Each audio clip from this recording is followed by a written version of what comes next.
Hi everyone, it's Dominique with This Girl's Worth, and I'm coming to you with another topic. It's getting dark now, so I'm trying to record these videos, but I've been enjoying myself recording these videos for you guys on this narcissistic abuse series. So the next question I'm going to tackle is, will a narcissist admit if they are wrong? So this is a great question because I think that we all know that narcissists have a really big problem with taking accountability and responsibility for their actions. So when you're dealing with a narcissistic person, a lot of times people are like, my narcissist admits when he's wrong. My narcissist does apologize. And so that makes us soften our heart and our perspective towards the narcissist because we're thinking if they're apologizing, there's an opportunity for change. But let me tell you why the apology is one of the most deceptive things that a narcissist does. Because the narcissist will get down on one knee or both knees and they'll tell you about how sorry they feel, how what they did was wrong, and how they'll never do it again. But what you're probably noticing at this point with the narcissist is that they don't actually do anything to correct their behavior or to reconcile their relationship. So when you're dealing with the narcissist and you're wondering, will they ever admit that they're wrong? Absolutely, some narcissists will admit that they're wrong, and some won't. It depends on the situation. More than likely, a narcissist will admit that they're wrong if they recognize they're losing their grip on their relationship. So it's about control. And it's about, if I don't tell this person the truth, I'm going to lose them forever. If I tell them the truth, there's an opportunity for me to fix the situation. And then this person will now comply with the way I want them to comply with the situation. So it's all about control and getting what they want out of the scenario. A lot of times it's also about when the narcissist has been caught red-handed. So narcissist most likely is not going to tell you they did something wrong. They're not going to admit it themselves. If they do, that's very rare. And it's because they already have such a fragile sense of self and they've already constructed this identity, this false sense of identity about themselves. So they believe that they're better than they actually are. And they know that they don't have any evidence to support that, but they just strongly believe it. So in a sense, they're a little bit delusional. And so admitting that they've made mistakes, admitting that they've broken things or hurt people, for the narcissist, there's a lot of, I'm not going to say guilt and regret, but shame regarding their actions. So if you were to put everything that the narcissist did wrong and put it out there on the forefront, the narcissist would feel shameful for those things. But that's more of something that they feel about their own personal identities rather than it is about actually how they feel towards how they hurt other people. So for a narcissist, when you mention to them that they did something bad, when you mention to them that you hurt someone, when you mention to them you've destroyed their relationship with your actions, the narcissist instead gets a sense of pride of, or they feel a shot to their pride being like, I can't believe that I would do something like that. I can't believe that I would be a bad person. It's never necessarily about you. It's always about them and how they interpret the situation. You could be hurt and crying based off of something they did, and their interpretation of that is, I can't believe I said those words that would hurt her. That's not who I am.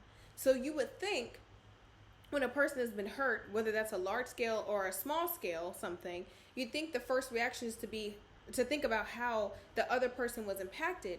But for a narcissist, it typically is about them and their vision of themselves. So if it doesn't feel in alignment with who they believe they are, then it's really difficult for them to come to terms with the fact that they did this one particular thing.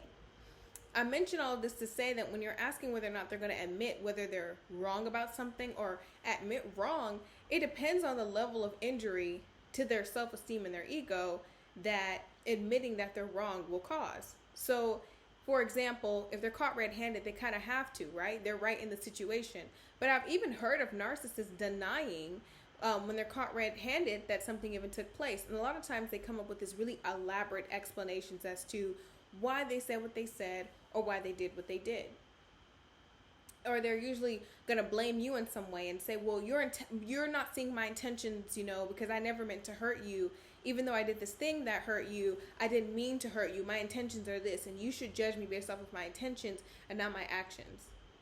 Narcissists are lawyers, but they're bad lawyers. And so they're just really difficult to deal with. And that's what kind of makes them win their cases, because you're most likely at a place where you're like, I don't want to keep dealing with them, arguing with them, hearing them explain themselves. So when you're dealing with a narcissist and you're trying to get them to admit wrong, you have to play the version of a lawyer. You have to have evidence to submit for your case as to why they did what they did. Because if you don't, they'll gaslight you. That's like their main thing that they do, is they deny your very reality. So you could see something happen in front of your eyes and they'll still deny to you that it happened. So Will they admit that they're wrong? Yes. Will they always admit that they're wrong? No.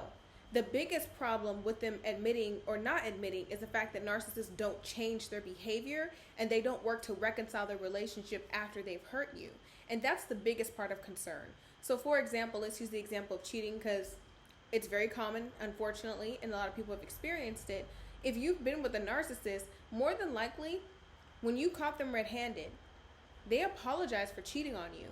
But then that was all you got. They didn't work to build your trust again. They didn't work to do the right thing. They didn't work to reconcile the relationship. They might have they might have listened to you or heard you out a few times as you talked about the pain you experienced behind them cheating. But after a certain point, it's almost as if they felt like, I said the apology, so I wiped my hands clean of the situation and everything else should go. You shouldn't have any feelings behind it. You shouldn't care anymore. You shouldn't, like, it's all over, said and done with. So narcissists really don't take accountability and responsibility. They're not willing to say, I did this thing to hurt you. What do you need to see from me for me to mend the relationship because I care about you? That's what normal empathy would look like when we hurt people. Narcissists don't have that capacity for empathy. So it feels very stressful for them to have to take accountability and responsibility for their actions.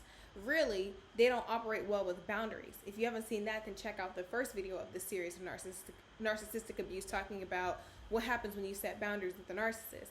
But they don't understand boundaries. So when you're trying to make them reconcile the relationship, when you have new boundaries set, that's really overwhelming for the narcissist. That's emotional overload, and that's when they'll start to become very emotionally negligent and start to emotionally abuse you because they don't want to deal with it. So to answer your question, they might admit, but don't count on them to give you any closure. Don't count on them to take responsibility, and don't count on them to take any ownership regarding what they did and how it impacted you. Thank you so much for watching this episode. I'm so excited to do this series, and I have one more video I believe that I'm going to release tonight. Who knows, I might have another question I'd love to tackle. If you like this video, please like, leave a comment, and subscribe to my channel. I hope you're having a great night. Bye.